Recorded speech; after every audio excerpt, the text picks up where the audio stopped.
నమస్తే, welcome to editor analysis. రాత్రికి రాత్రే మాస్టర్ ప్లాన్. నీట్ తుఫాన్లో తెగిపడిన విద్యాశాఖ వికెట్. మోడీ వద్దన్నా వినకుండా power political settlement. Modi warning తిరస్కరించి ధర్మేంద్ర ప్రధాన్ వైదొలిగారా? ధర్మేంద్ర ప్రధాన్ రాజీనామా తెర వెనుక అసలు ఏం జరిగింది? లక్షలాది మంది విద్యార్థులు భవిష్యత్తును ప్రశ్నార్థకంగా మార్చిన నీట్ లీకేజీ తుఫాను చివరకు దేశ రాజధాని ఢిల్లీలోని అత్యున్నత పీఠాలను కదిలించి వేసింది.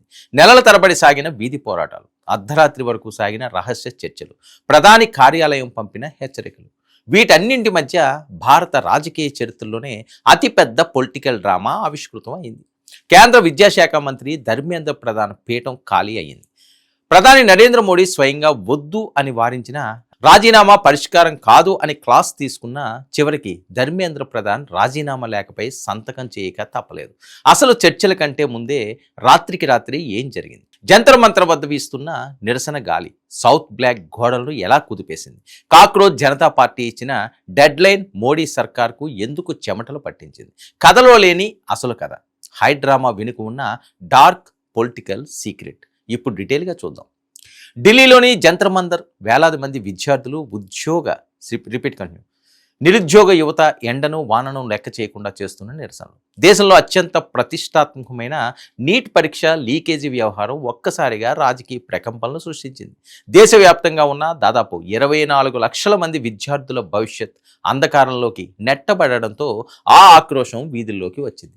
సీజేపీ నేతృత్వంలోని సాగిన ఈ పోరాటం రోజు రోజుకి తీవ్ర రూపం దాల్చింది. మాకు న్యాయం కావాలి, లీకేజీకి బాధ్యత వహిస్తూ విద్యాశాఖ మంత్రి రాజీనామా చేయాలి అన్న డిమాండ్ ఒక్కసారిగా మారుమోగింది. అయితే ప్రారంభంలో ఈ నిరసనలు సాధారణ ఆందోళనగానే భావించింది కేంద్రం. కానీ విద్యార్థుల ఆగ్రహం రోజు రోజుకి దావాలలా వ్యాపించడంతో ఢిల్లీ పెద్దలకు అసలు సినిమా కనిపించడం మొదలైంది. విషయం చేతులు దాటుతుందని గ్రహించిన కేంద్రం సీజేపీ ప్రతినిధులతో దిద్దుబాటు చర్యలకు దిగింది. జూలై 24వ తేదీ ఢిల్లీలోని ఒక రహస్య ప్రాంతంలో కేంద్ర ప్రభుత్వ పెద్దలు, సీజేపీ ప్రతినిధుల మధ్య రౌండ్ టేబుల్ సమావేశం జరిగింది. గంటల తరబడి సాగిన తీవ్రమైన ఉత్కంఠ చర్చల తర్వాత విద్యార్థులు ప్రతిపాదించిన కొన్ని కీలక డిమాండ్లకు కేంద్రం దిగిరాక తప్పలేదు. అయితే అసలు ముడిపడింది మాత్రం విద్యాశాఖ మంత్రి ధర్మేంద్ర ప్రధాన్ రాజీనామా దగ్గరే. మాకు విధానపరమైన నిర్ణయాలు మాత్రమే కాదు, ఈ నిర్లక్ష్యానికి బాధ్యుడైన మంత్రి వికెట్ పడాల్సిందే అని సీజేపీ నాయకులు తెగేసి చెప్పారు. అంతటితో ఆగకుండా జూలై 25 సంపూర్ణ గడువు అంటూ ఒక పొలిటికల్ డెడ్ లైన్ విధించారు. ఇక మళ్ళీ రెండో దఫా చర్చలు జరగాల్సి ఉంది. కానీ ఆ చర్చలకు ముందే నాటకీయ పరిణామాలు చోటు చేసుకున్నాయి. తెర వెనుక అసలు పొలిటికల్ థ్రిల్లర్ ఇక్కడే ప్రారంభమైంది. జూలై 25 రాత్రి ప్రధాని నివాసంలో అత్యున్నత స్థాయి సమావేశం. ధర్మేంద్ర ప్రధాన్ రాజీనామా చేయడానికి సిద్ధపడగా ప్రధాని నరేంద్ర మోడీ మాత్రం దానికి సుముఖంగా లేరనే వార్తలు గుప్పుమన్నాయి. ఒక మంత్రి రాజీనామా చేయడం వల్ల సమస్య పరిష్కారం కాదు, అది మన విఫలాన్ని మనమే అంగీకరించినట్లు అవుతుంది.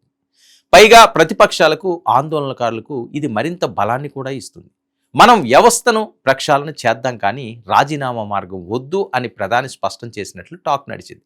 నేషనల్ టెస్టింగ్ ఏజెన్సీ ఎన్టీఏని సమూలంగా ప్రక్షాళన చేయడానికి ప్రధాని మోదీ స్వయంగా ప్రణాళిక సిద్ధం చేశారు. కానీ రాజీనామా లేఖను మాత్రం తన టేబుల్ పైకి రానివ్వకూడదని భావించారు. అయితే ధర్మేంద్ర ప్రధాన్ ముందున్న పరిస్థితులు వేరు.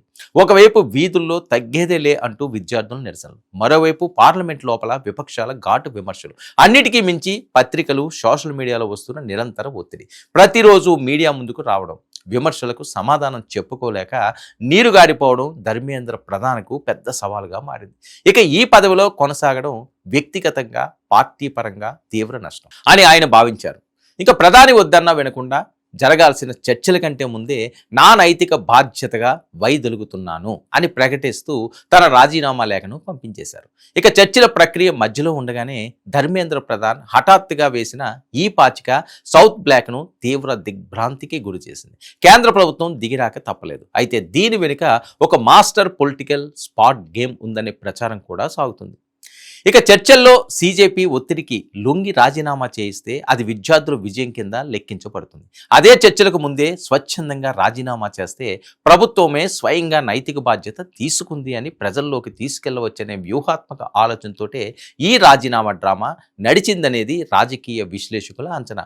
ఏది ఏమైనా ధర్మేంద్ర ప్రధాన్ విష్క్రమణతో భారత విద్యా వ్యవస్థలో ఒక సంచలనాత్మక అధ్యాయం పూర్తయింది. ఒక సాదాసీదా లీకేజీ అంశంగా మొదలై ఏకంగా ఒక కేంద్ర మంత్రి పదవినే బలి తీసుకునే స్థాయికి ఈ వ్యవహారం వెళ్లడం భారత రాజకీయాల్లో అరుదైన ఘట్టం. విద్యార్థుల ఏకీకృత పోరాటం, సిజేపీ వ్యూహాత్మక ఒత్తిడి ఢిల్లీ గద్దెలను సైతం ఎలా శాసిస్తాయో ఈ సంఘటన నిరూపించింది. ఇప్పుడు మోదీ సర్కార్ ముందర 2 సవాళ్లు ఉన్నాయి. ఒకటి, ఎన్డీఏను ప్రక్షాళన చేసి నీట్ లాంటి జాతీయ పరీక్షలపై మళ్ళీ నమ్మకాన్ని పునరుద్ధరించడం. 2, ఖాళీ అయిన విద్యాశాఖ పీఠంపై ముళ్ళ కిరీటాన్ని ధరించే ఆ నయా విక్రమార్కుడు అస్తవ్యస్తంగా ఉన్న విద్యా సంస్థను పూర్తిగా ప్రక్షాళన చేసి గాడిలో పెట్టాలి. అధికారం ఎంత బలమైనదైనా ప్రజలు విద్యార్థుల ఆక్రోశం ముందు మోకరిల్లక తప్పదనే సందేశాన్ని ఈ ధర్మేంద్ర ప్రధాన్ రాజీనామా థ్రిల్లర్ స్పష్టం చేసింది. మోడీ నో చెప్పినా సరే పరిస్థితుల దెబ్బకు కేంద్రం వెనక్కి తగ్గక తప్పలేదు. మరి రాబోయే రోజుల్లో కొత్త విద్యాశాఖ మంత్రి ఎలాంటి కొత్త చట్టాలు తీసుకువస్తారు అనే అంశం ఇప్పుడు దేశవ్యాప్తంగా ఆసక్తి రేకెత్తిస్తుంది. ఇది ఈనాటి ఎడిటోరియల్ అనాలిసిస్. 9 న్యూస్.